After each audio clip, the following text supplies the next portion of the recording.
Voice दो प्रकार के होते हैं, एक्टिव वॉइस और सेकंड होता है पैसिव वॉइस।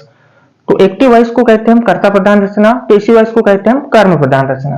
तो एक्टिव वॉइस को कर्ता प्रधान रचना इसलिए कहा जाता है क्योंकि इसका स्ट्रक्चर जो होता है, इसमें पहले सब्जेक्ट होता है, फिर उसके बाद में वर्ब होती है और उसके बाद में ऑब्जेक्ट होता है। पैसिव वॉइस में पहले ऑब्जेक्ट होता है, फिर वर्ब होती है और फिर होता है सब्जेक्ट। तो यहाँ पे सब्जेक्ट पहले आया है, उसके बाद वर्ब आई है, उसके बाद ऑब्जेक्ट आया है। तो सब्जेक्ट पहले आया यानी कर्ता पहले आया, इसलिए इसको हमने कर्ता प्रधान रचना कहा। इसमें ऑब्जेक्ट पहले आया, इसलिए इसको हमने ऑब्जेक्ट यानी कर्म प्रधान रचना कहा। तो एक्टिव वॉइस और पैसिव वॉइस, तो जनरली हमको क्या बनाना है, एक्टिव वॉइस से पैसिव वॉइस। तो एक्टिव वॉइस से पैसिव वॉइस बनाने का जो स्ट्रक्चर होता है, तो उसके लिए सबसे पहले आपको ऑब्जेक्ट रखना है, उसके बाद में टू बी रखना है, उसके बाद में वर्ब का थर्ड फॉर्म रखना है, उसके बाद में अदर वर्ड रखना है, उसके बाद में बाय रखना है और उसके बाद में रखना है हमको सब्जेक्ट। यानी सबसे पहले जो भी सेंटेंस दिया हुआ होगा उसमें से हमको ऑब्जेक्ट रखना है, उसके बाद में टू बी या हेल्पिंग वर्ब रखना है, उसके बाद में वर्ब का थर्ड फॉर्म रखना है, फिर अदर वर्ड रखना है, फिर बाय और फिर उसके बाद में रखना है हमको सब्जेक्ट। तो इसके कुछ रूल्स होते हैं एक्टिव वॉइस से पैसिव वॉइस बनाने के। तो पहले रूल्स के अनुसार सबसे पहले हमको क्या रखना है, ऑब्जेक्ट, ऑब्जेक्ट रखना चाहिए। परंतु ऑब्जेक्ट यदि प्रोनाउन हो तो हम उसको बदलना पड़ेगा। जैसे कि आई एट मैंगोस, मैंने आम खाए या मैं आम खाता हूं।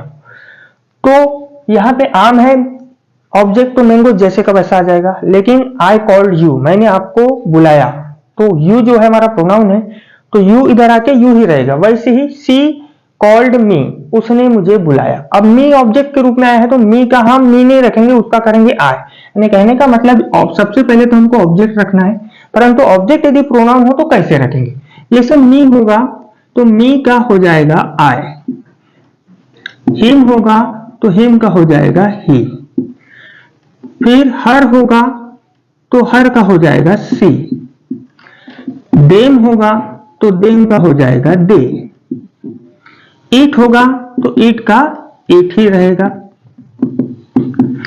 अस होगा तो अस का हो जाएगा वी। फिर उसके पश्चात हमारे पास में 1 2 3 4 5 6 प्रोनाउन हो गए। सातवां प्रोनाउन है यू, यू का यू ही रहेगा। नेक्स्ट यदि कोई नेम है तो नेम का नेम ही रहेगा। यानी जो कोई भी सेंटेंस दिया हुआ होगा तो उस सेंटेंस में हमको सबसे पहले ऑब्जेक्ट पहचानना है। तो ऑब्जेक्ट यदि मी दिखाई देता है तो पैसिव वॉइस बनाते समय एक्टिव वॉइस से हमको मी की जगह फिर रखना पड़ेगा आई। वैसे ही हिम का रखना पड़ेगा ही, सी का रखना पड़ेगा हर, देम का दे, इट का इट, अस का वी, यू का यू ही रहेगा और नेम का नेम ही रहेगा। ऑब्जेक्ट कौन सी कंडीशन में, जब प्रोनाउन हो तब। सेकंड रूल के अनुसार हमको टू बी या हेल्पिंग वर्ब रखना है।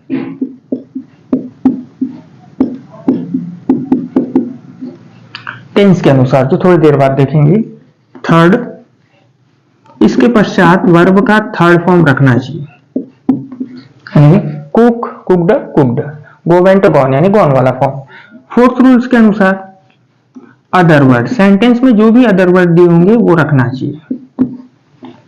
फिफ्थ रूल्स के अनुसार बाय रखना है और सिक्स्थ रूल्स के अनुसार हमको सब्जेक्ट रखना है।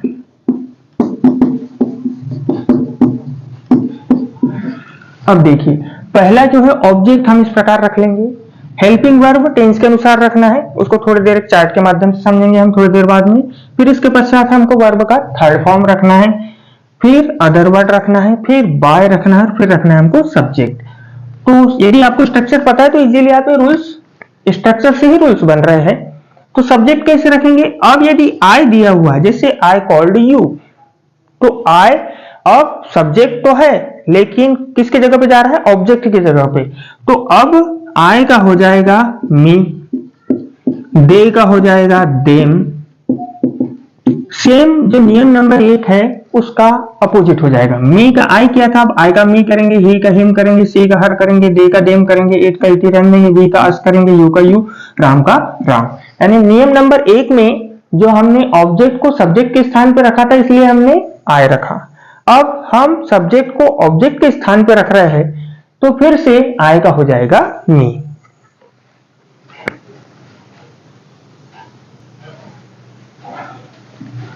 अब जो हमने रूल्स देखे कि पहले ऑब्जेक्ट रखना है, फिर हेल्पिंग वर्ब रखना है, फिर वर्ब का थर्ड फॉर्म रखना है, फिर अदर वर्ड रखना है, फिर बाय रखना है, फिर सब्जेक्ट रखना है।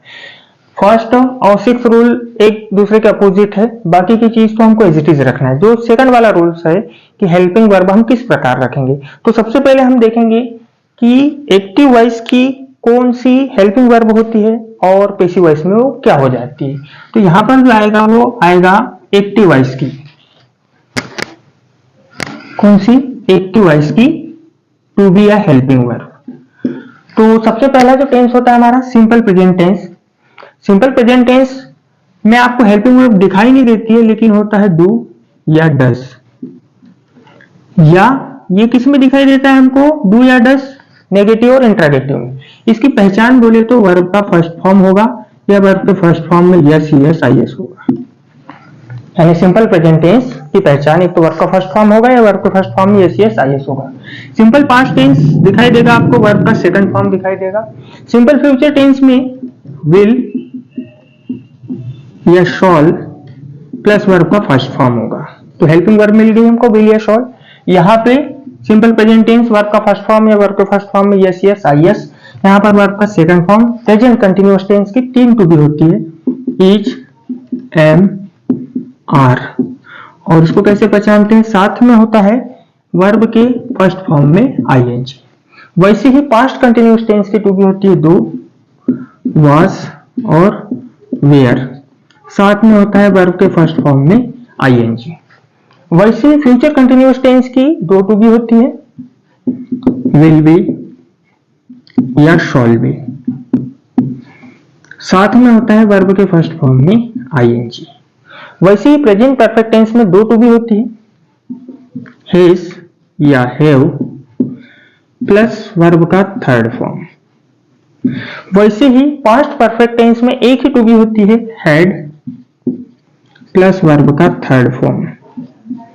वैसे ही फ्यूचर परफेक्ट टेंस में टू बी होती है, विल हैव या शॉल हैव, साथ में वर्ब का थर्ड फॉर्म। तो ये जो है हमको सेंटेंस में आएगा। अब हमको यहाँ पे लिखना है पैसिव वॉइस की टू बी की ये एक्टिव वॉइस में दिया हुआ जितने भी टेंस के सेंटेंस होते हैं वो पूरे एक्टिव वॉइस होते हैं। तो एक्टिव वॉइस की जो टू बी है वो पैसिव वॉइस बनाते समय कैसे चेंज होती है। तो सिंपल प्रेजेंट टेंस का भी कोई सेंटेंस है यानी वर्ब का फर्स्ट फॉर्म है या उसमें एस एस आई एस है, तो वो जब पैसिव वॉइस बनाते हैं तो उसकी हेल्पिंग वर्ब 3 लिखना पड़ता है हमको, ईच, एम, आर। यानी नियम नंबर 2 के अनुसार यदि सिंपल प्रेजेंट टेंस आता है तो 3 हेल्पिंग वर्ब रखना पड़ेगा हमको, ईच, एम और आर। ईच एक वचन कर्ता आने पे, एम आय आने पे और आर बहुवचन कर्ता आने पे। वैसे सिंपल पास्ट टेंस आने पे 2 हेल्पिंग वर्ब रखना है हमको, वाज और वेयर। यानी सिंपल पास्ट टेंस के सेंटेंस को एक्टिव वॉइस से पैसिव वॉइस में बनाना है तो 2 हेल्पिंग वर्ब रखेंगे, आप एक तो वाज रखेंगे या फिर रखेंगे वेयर। वाज कौन सी कंडीशन में, सिंगुलर सब्जेक्ट की कंडीशन में, वेयर प्लूरल सब्जेक्ट की कंडीशन में। यानी एक वचन कर्ता के लिए वाज, बहुवचन कर्ता के लिए वेयर। ये 2 ही हेल्पिंग वर्ब याद रखना है आपको, बाकी तो आपको सेंटेंस को देख के ही समझ में आ जाएगा। विल, शॉल और वर्ब का फर्स्ट फॉर्म दिखेगा तो सिंपल फ्यूचर टेंस। तो पैसिव वॉइस बनाते समय इसकी हेल्पिंग वर्ब हो जाती है विल बी या शॉल बी। आपने विल और शॉल के सामने सिर्फ बी लगा दिया तो हेल्पिंग वर्ब जो है पैसिव वॉइस की बन गई विल बी और शॉल बी। फिर प्रेजेंट कंटिन्यूअस टेंस में जो हेल्पिंग वर्ब है एज इट इज रहेगी, ईच, एम और आर। अब यहाँ पे वर्ब के फर्स्ट फॉर्म में आईएनजी दिया हुआ है तो इसका जो होता है वो हो जाता है बीइंग। तो आपको 2 हेल्पिंग वर्ब रखना पड़ेगा जब प्रेजेंट कंटिन्यूअस टेंस बनाएंगे, एक तो इज बीइंग, एम बीइंग या आर बीइंग। एक वचन कर्ता होने पे इज बीइंग, आई होने पे एम बीइंग और आर होने बहुवचन कर्ता होने पे आर बीइंग। वैसे ही पास्ट कंटिन्यूअस टेंस में 2 हेल्पिंग वर्ब आपको ऑलरेडी मिलेगी, वॉज वेयर तो वॉज वेयर जैसे का वैसा हो जाएगा। साथ ही वर्ब के फर्स्ट फॉर्म में आईएनजी का हो जाएगा बीइंग। यानी यहां पर भी आपको 2 हेल्पिंग वर्ब रखना पड़ेगा, एक वचन करता है तो वाज बीइंग, बहुवचन करता है तो वेयर बीइंग। वैसे फ्यूचर कंटिन्यूअस टेंस में will be, shall B plus verb के फर्स्ट फॉर्म में आईएनजी आपको दिखाई देगा, लेकिन इसका पैसिव वॉइस बनता ही नहीं है। यानी सेंटेंस जो है हमको एग्जाम में आएगा ही नहीं कि इसका पैसिव वॉइस हम बनाए। अब प्रेजेंट परफेक्ट टेंस की दो हेल्पिंग वर्ब आपको हाँ सेंटेंस में दिखेगी, एक तो हैज दिखेगा और वर्ब का थर्ड फॉर्म दिखेगा, या हैव दिखेगा और वर्ब का थर्ड फॉर्म दिखेगा। तो इसका कैसा, हैज वर्ब का थर्ड फॉर्म बदल जाएगा बीन में, या हैव बीन। तो हैज के बाद में आपको बीन लगाना है, हैव के बाद में बीन लगाना है। हैज सिंगुलर सब्जेक्ट के साथ में और हैव जो है वो बहुवचन करता आई व यू के साथ में जब रहेगा तब हैव बीन लगाएंगे। ये तो बहुत इजी, हैड का हो जाएगा हैड बीन। अब will have shall have been, इसमें भी वर्ब का थर्ड फॉर्म किसमें बदल जाएगा, बीन में। तो यहाँ पे हेल्पिंग वर्ब हो जाएगी विल हैव बीन या शॉल हैव बीन। अब आपको सेकंड वाला रूल्स, एक्टिव वॉइस से पैसिव वॉइस बनाना कोई बहुत कठिन काम नहीं है, लेकिन उसके लिए सिर्फ आपको हेल्पिंग वर्ब पता होना चाहिए कि कौन से टेंस में हम पैसिव वॉइस बनाते समय कौन से टेंस की हेल्पिंग वर्ब कौन सी होगी पैसिव वॉइस में।